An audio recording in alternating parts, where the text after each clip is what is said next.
はい、森田九郎です。今日はお腹をへこますドローインということでご紹介をさせていただきたいと思います。僕はですね、お腹をへこます筋トレとしてはドローインという方法が一番効果的ですよというふうに思っているんですけども、ドローインっていうのは引き込むという意味があるんですよね。はい。で、そのドローインの紹介をさせていただく前に、まずお腹が出る原因について、ちょっとね、いつものごとく長くご説明をさせていただきたいなと思います。みんながみんなね、ドローインして、みるみるお腹がへこむっていうわけではないですからね。お腹が出る原因としては、3つ大きく考えられると思っていて、1つが内臓脂肪。もう1つが皮下脂肪。そして内臓下垂。というところで、この3つが考えられるかなと思うんですけども、特にこの内臓脂肪っていうのがお腹が出る本当の大きな原因だったりするんですよね。はい。で、内臓脂肪が多いかどうかって判断するときに、まず必要なのが、いわゆる、メタボリックシンドローム、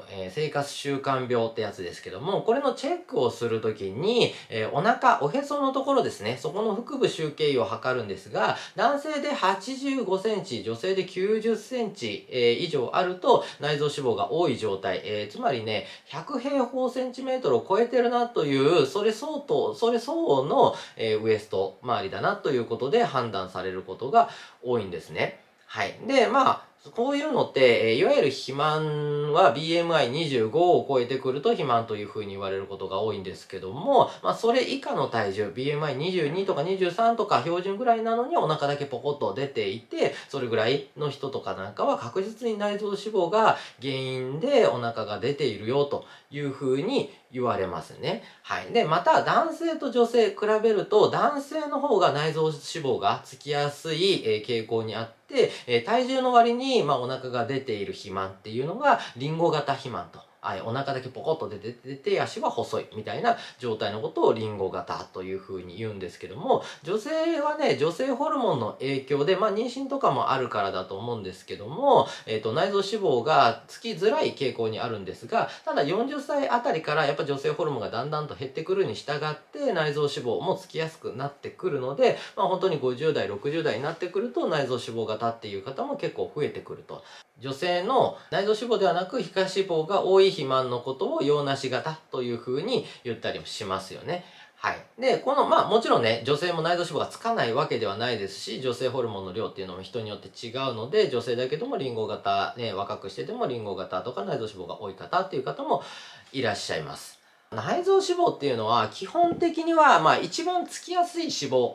ではあると言われてはいるんですが、逆に言うと一番落ちやすい脂肪でもあるんですね。ただ、この内臓脂肪を落とすかっていうのは、もう本当に食事の改善とか運動とか本当に基本的なところになってくるので、このドローイン、もちろんやっていいと思うんですけども、っていうところですね。それよりも大前提に、食事とかの生活習慣が非常に重要になってきます。はい。じゃあ、二つ目のこの皮下脂肪はどうなのっていうことなんですけども、皮下脂肪はやっぱ内臓脂肪に比べて落ちづらい傾向にあるので、地道に落としていくしかないと思うんですね。内臓脂肪型の場合はね、本当にお腹がパーンと出てるので、意外と引っ張られてね、お腹とかつかめなかったりとかするぐらいだったりするんですよ。お腹本当にもうパンパンの太鼓腹というような状態だったりするんですが、どちらかというとだるっと本当につかめる脂肪が多い状態っていうのは、皮下脂肪が多い感じにはなるんですが、これらもね、本当にやっぱり食事と、運動っていうところを直していかないと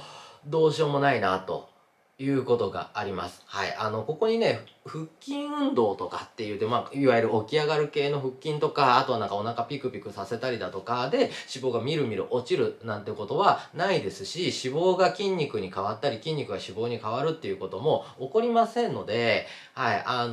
なんかそのお腹のところに一生懸命筋肉をつけたら、その脂肪がどんどん筋肉に変化していくとか、そういったこともないですから、はい。やっぱり腹筋運動を頑張るっていうところは、目的に対して一番遠いというか、はい、お腹が割りたいっていうなら別ですけども、お腹をやっぱり割りたいっていう場合に大事なのは体脂肪率をまず把握することですよね。はい、男性だとだいたい 15% ぐらいが平均で、女性だと 24% ぐらいなんですけども、それ以上の方っていうのはもう本当にドローイン云々の前に、食事と運動っていうところが最も重要になってきて、それ以下になってきてお腹が気になるよという場合はやっぱりドローイン非常に有効になってくると思います。はい。で、そこから、お腹がへこんでるなというふうに感じる人とかの大体割合としては、そこからマイナス5%ぐらい。男性だとやっぱり10%ぐらい、女性だと20%切るぐらいになってきて、それでもお腹が気になるなっていう場合とかなんかは、ドローイン非常に有効になってくるのかなというふうに思いますし、さらに女性だとお腹を縦に割りたいとか、男性だとね、もうチョコレートみたいな腹筋にしたいっていう場合は、やっぱりお腹の腹筋のボリューム自体も必要になってくるので、もちろんその時に腹筋運動っていうのは、効果を示してくるところなんですが、脂肪が落ちるとはまた別なんですよね。浮き出てくる、脂肪が落ちた時に浮き出てくる腹筋のボリュームのためにやるのが腹筋運動じゃないのかなと思います。はい。で、さらに割れた状態になると体脂肪率としてはさらに5%ですね。男性だとやっぱり5%ぐらい、8%ぐらいから割れてくる人もいるとは思うんですけども、5%前後ぐらいの体脂肪率かなり落とさないと、腹筋のね、量自体がしっかり多いと結構うっすらボコボコボコという感じには起きてくると思うので、10%切らないと難しいなと思います。女性でも縦線とかになってくると、だいたい20%は確実に切ってこないといけないなっていう感じにもなりますし、女性でも15%ぐらいにならないとなかなか難しいなと。女性だとバストとかもあるので、一概にはね、体脂肪率だけでは言えなくはなってくるんですけども、はい。やっぱりそれぐらいの体脂肪率が減らないと、お腹だけがね、脂肪がみるみる落ちていくっていうこともなかなかないので、はい。やっぱり全身の体脂肪率っていうものを下げていかないと、腹筋が浮き出てこない。そのための腹筋運動っていうのは必要かなと思いますが、はい。こういった前置きがあってですね、3つ目で紹介していた内臓下垂というものがあるんですね。内臓下垂っていうのは、肋骨より下ですね。このお腹の部分のところにある胃とか、特に腸とかっていうのが筋肉で支えられて、正しいポジションに、解剖図とかであるような、胃がここにあって、腸がおへその周りのところにぐるぐるぐるってあってっていうようなのが、下にズドンと姿勢が悪くてね、ドンと落ちるのもありますし、そうやって内臓が落ちてきちゃう。それは筋肉で支えられているので、それが落ちてきてしまうということが起きるんですよね。で、そうなってくると、消化不良とか便秘などの原因とかいうので、代謝不良の原因にもなってくるんですけども、多くの人の場合、それとかっていうのは、食事が逆に少ない方とか、あとは偏った食事、お菓子ばっかり食べてるとかね。はい。で、あと栄養不足。っていう状態でアルコールの取りすぎ、これも偏った一つに入りますが、そして運動不足とか、姿勢が悪い悪姿勢だったりだとかっていうところがあるんですよね。はい。そういうところになると、やっぱり何が起きてくるかって筋力低下ですよ。やっぱり支える筋肉、腹筋とかの筋力が落ちてきて内臓が落ちやすい状態になっていると。はい。で、もともとね、食事の量が少ない方っていう方もいらっしゃるし、女性で特に多いのは極端な食事制限とかなんかをして、そのダイエット、〇〇制限だったりだとか、あとは断食ですね。断食とかなんかをして、筋肉がどんどん落ちていってしまっているとか、あとお菓子ばっかり食べているとか、炭水化物だけとか、やっぱタンパク質が足りないとかっていうような食事をしているとか、あとはね、お酒飲む人に多いんですけど、お酒飲んでさらに食べるっていう人は内臓が脂肪型にはなりやすいんですが、お酒は飲むけどおつまみいらないとか、お酒だけあればいいとか、もうむしろ塩舐めてるだけでいいみたいなタイプの人、お酒飲むけど食べないから太らないみたいな人とかなんか、意外とお腹ポニョっとしていたりとかするんですけど、そういう方たちとかなんか筋肉がどんどんやっぱりアルコールによって分解されて落ちていってしまうので、そのせいで内臓下垂っていうのが起きてたりだとか、筋肉自体が落ちてくるので隠れ肥満だったりとかするので、痩せてるけど糖尿病になりやすいっていうのはこういう人に多いですね。はい。低体重とかこういった隠れ肥満の人に多いのは、これ本当に女性に多いんですよね。はい。なので、ダイエットして、むちゃくちゃ食事制限とか、運動とか頑張ってるのになんか、お腹だけがポコンと出てますよとかっていう人とかなんかは、こういう傾向にあると思いますね。で、具体的に内臓を支えるために必要な筋肉っていうのは、お腹の周りにね、腰痛の人とか巻くようなベルトを想像してもらうといいんですけど、はい、お腹のところにベルトのように横側についてるね、腹横筋という筋肉がついてるんですけども、腹の横筋って書いてね、横にこう線が入ってるんで、腹横筋という筋肉がまずメインで大事になってきて、さらにお腹をぐっとへこませよう、引き込ませようと思うと、内腹斜筋という筋肉、腹横筋のその上にある筋肉なんですけども、その筋肉でさらにぐっと引き上げるっていう必要があったりだとか、あとはね、背骨の前側についている大腰筋、腸腰筋とも言いますが、大腰筋という筋肉が背骨をぐっと引き上げていないと、内臓も正しいポジションに持っていけないっていうことで、この3つの筋肉が非常に重要かなと思っています。今日はちょっと大腰筋に関してはお話ししないので、また別の機会にというところなんですけども、さらに、姿勢保持、大腰筋もそうなんですけど、姿勢保持のために骨盤を下から支える、骨盤底筋群、女性だと、膣だったりだとか、あとは尿とか、お尻の穴とかをギュッと締める活躍筋とか、そういった筋肉とかなんかで骨盤を下からグッと支えるをしないと、やっぱり姿勢っていう正しい保持ができなかったりだとか、お腹をぐるっと回ってる腹横筋もありますが、背中側の、背骨についている多裂筋という筋肉、これもインナーマッスルですけども、こういったものとかなんかが姿勢を保持していて、それらも働かないと、姿勢が正しいポジションになくて、それがぐしゃっと潰れてしまうと内臓が落ちやすい状態になってくるので、腹横筋だけ鍛えるっていうのも実は、不十分だったりとかしますね。まず、そのお腹をへこますよ、姿勢の、問題とかっていうところの解決の知識として、体幹、要は体の胴体部分ですね。この胴体部分にある2つの部屋、つまり、空ですね。はい、胸腔、肋骨のところにあるこの胸腔という部屋と、肋骨の下から、骨盤にかけてあるお腹の部分、内臓が詰まっている部分の、腹腔というこの2つのお部屋っていうところを、まず広く広げることと、閉じること。この両方ができる方がいいんですね。はい。で、スタイルをよく見せるためには、いわゆる逆三角形、くびれた状態を作りたいとかっていう風なことであれば、腹腔のところはギュッと閉じてる方がいいわけですよね。はい。ただ膨らませることも大事なんですよ。ギュッと閉じれる。で、その上の胸腔のところがちゃんと広げられる。閉じることも大事ですよ。はい。で、大体の場合は、胸腔が広がって腹腔が締まっている状態を作ることによってくびれができたりお腹がへこんだりだとかっていう状態を作ることができます。はい。で、やっぱり内臓脂肪が多いと必然的に腹腔が、広くなってしまいますので、中が詰まってる状態になっちゃうので、中が詰まってる状態で一生懸命へこまそうと思っても内臓脂肪が邪魔でへこまないんですよね。はい。で、お腹を動かしたらそこの脂肪がみるみる落ちるっていうこともないので、はい。やはり食事改善と運動が必要になってきます。はい。また、呼吸、息を入れるためには空を広げることによって陰圧で空気が入っていくということがあるので、肋骨周りとか、体幹の筋肉っていうのは柔軟性がないといけないんですよね。はい。で、呼吸をできるようにすることによってだんだん柔軟性が上がるっていうこともあるんですが、逆を言えば、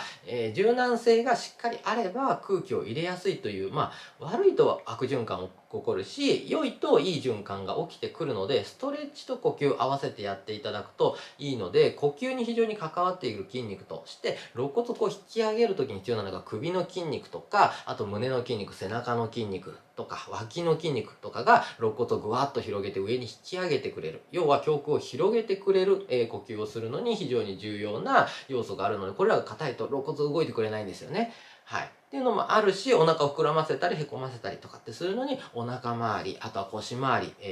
この脇腹とかの柔軟性も必要だったりするので、僕の、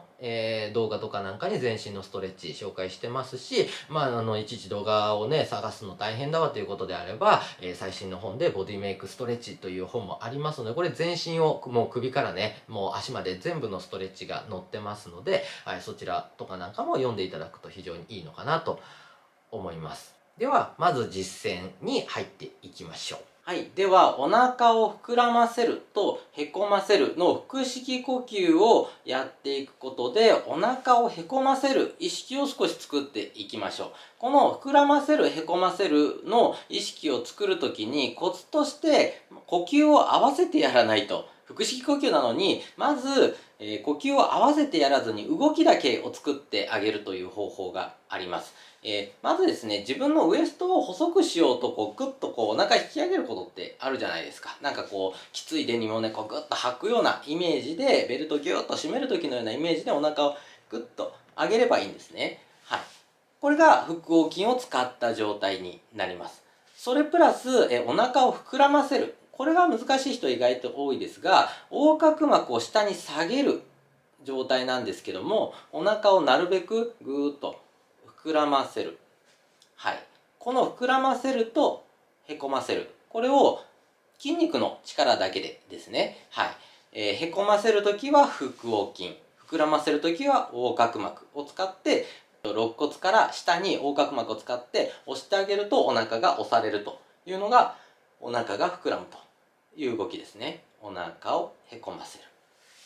と膨らませる。ここに呼吸を足していけばいいんですね。はい。なので、息を吸うときにお腹を膨らませるのが腹式呼吸ですから、お腹を膨らませてこの状態で息を吸います。はい。もうね、横隔膜が下に下がってるので、吸おうと思ってもそんなお腹膨らまないんですよ。はい。で、さらにここからお腹をへこませてから息を吐きます。さらに腹筋で絞ることがお腹をへこますっていうのはできるので、はい。足してあげるようなイメージですね。はい。で、膨らませてから息を吸う。吸うときは鼻からですね。吐くときは口からで構いません。吐いて、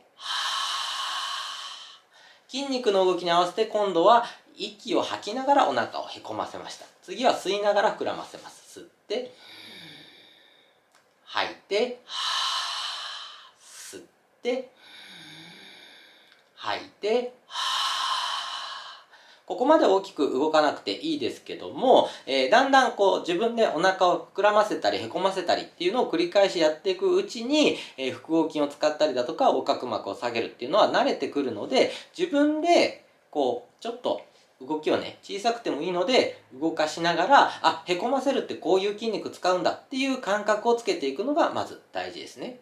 はい、次に行うのが胸式の呼吸になるんですが、胸式の呼吸の時ってお腹をへこませながら肋骨を広げていくんですよね。はい。で、吐く時も肋骨を閉じるんだけども、お腹はへこませたまま吐くということができなきゃいけないんですが、この内臓をこうぐーっと上に引き上げてる状態っていうのが、キープするのが難しいっていう人が結構多いんですよね。それを解決するために、何でもいいです。椅子でもソファーでも、ベッドはちょっと高すぎるかもしれないですけど、ちょっと高さをつけれるもので、こういうように、寝てあったところから骨盤を高い状態に持っていくんですね。で、この状態でお腹をへこませようとすると、内臓が勝手に肋骨の方にぐーっと持ってかれやすくなるので、この状態で呼吸をします。で、鼻から息を吸って、そうすると肋骨広がるんだけども、お腹がへこませやすい状態を作りやすくて、で、この骨盤から肋骨までの距離が長い状態、ここの距離が長い状態のまま息を吐きます。そうするとお腹が膨らむことなくずっとへこんだまんまが維持できますね。はい、吸って、はい、お腹を薄くした状態のまんま吐きます。吸って、内臓がぐーっと上に持ってかれた状態で吐きます。吸って、上にっていうのはこの肋骨の方ね。肋骨の方にぐーっと、内臓が落ちていく感じですね。吐いて、というのを繰り返します。吸って、肋骨をなるべく広げて吐きます。とすると、しっかり内臓が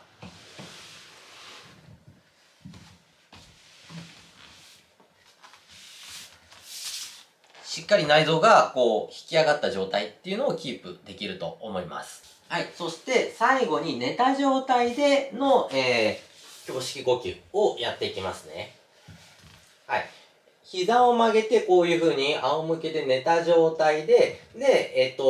お腹の方を意識するために、この腰の背中の間ですね、ここを床からペチャッと全部つけちゃいます。骨盤が後傾する状態を作って、で、膝は曲げて、足はついてる状態。足の幅とかね、曲げ具合とかは適当で構いません。で、さっきの内臓をぐっと引き上げるという胸式の呼吸をこの状態でしていきます。はい。お腹にこうやって手を当てていただいて、で、これが手が上下しないように、なるべく上下しない状態をキープしながら息を吸って吐いてっていうのを繰り返していきます。はい。ここに下腹部のところに手を置いていただいて、なるべくお腹がキュンと、最初にね、やったお腹を引き上げる状態を作って、それをキープするように鼻から息を吸います。空気はこの胸の方、上に肋骨を引き上げるようなイメージで息を吸います。肋骨をしっかり開いて骨盤と肋骨の間の距離を長く作ります。で、この骨盤から肋骨の距離、長い状態のまま吐いて肋骨を閉じます。で、吐くときに、顎がぐっと上がりやすいので、顎はしっかり軽く引いた状態で、背中が全部まっすぐになる状態をキープします。吸って、しっかりお腹をえぐった状態で吐きます。吸って、そう、手が薄い状態です。ここもしっかりえぐれてる状態。ここが膨らんじゃうよっていう人は、なるべくこう脇の方に引き上げるようなイメージですね。横隔膜が働いちゃっているので、横隔膜を働かせないようになるべく肋骨を広げて呼吸をします。吐いて、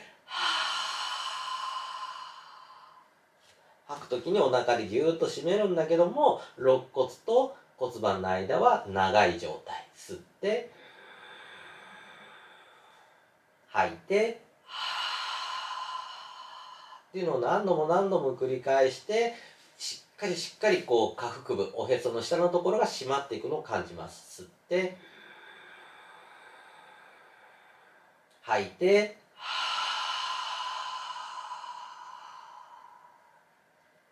吐き切って、このおへその下のところにぐーっと外からの圧がかかっているっていうのを感じてください。吸って、上に肋骨を上げて、高い肋骨を保ったまんま吐きます。という感じですね。はい。ここからさらに骨盤をまっすぐにする、骨盤をニュートラルなポジションにするためには、恥骨、ここの恥骨と、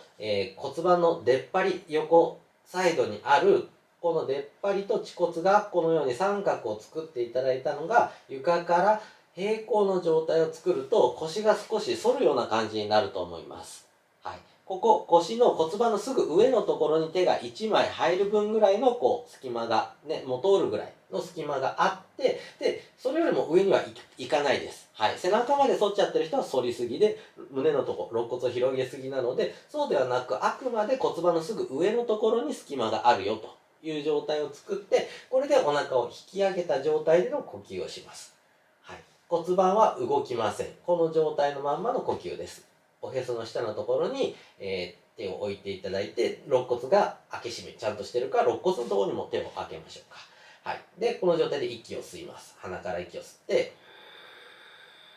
肋骨がぐーっと広がっていきます。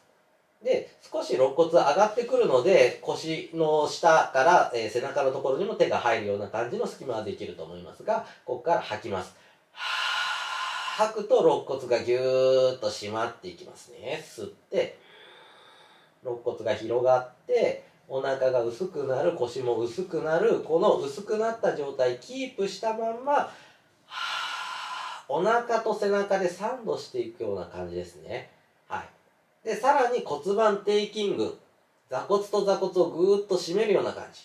お尻の穴をキュッと締める感じですね。はい。膣やお尻の穴をキューッと締める感覚で骨盤、お腹、ぐーっと引き締めていきます。吸って、吸うときは弛緩させるんだけども、お腹は伸ばしたまんま肋骨をぐーっと開いていきます。はい。お腹と背中が薄い状態のまんま吐きます。この時が一番薄いです。お腹と腰の部分ですね。腰でぐーっと狭く狭くしていく感じ。しっかり背中側も押してあげることで薄く作っていくことができるんですね。吸って、で、吐きます。お腹、背中、骨盤テイキング。で、溝落ちのところぎゅーっと締まっていきます。吸って、吸う時も薄くですよ。なるべくみぞおちのところ開いていきます。吐いて、顎が上がらないように注意しましょう。吸って、肋骨と骨盤しっかり距離を作って、距離が長いままで吐きます。この吐き切った時に腰とお腹薄く薄く薄く、骨盤底筋群もキュッと締めると。はい、これを繰り返していくんですが、だいたい10回ぐらいもやれば十分ですかね。はい、いかがだったでしょうか。お腹をへこませる時に必要な腹筋群っていうのをしっかり働かせるっていうことと、あとはこれが立位でさらにできるようになってきて、その腹筋と、背筋がうまくサンドするような感じ。最後のニュートラルポジションという骨盤がまっすぐの状態で立てていると、その下に足がね、まっすぐ地面に対してグッと落ちていれば、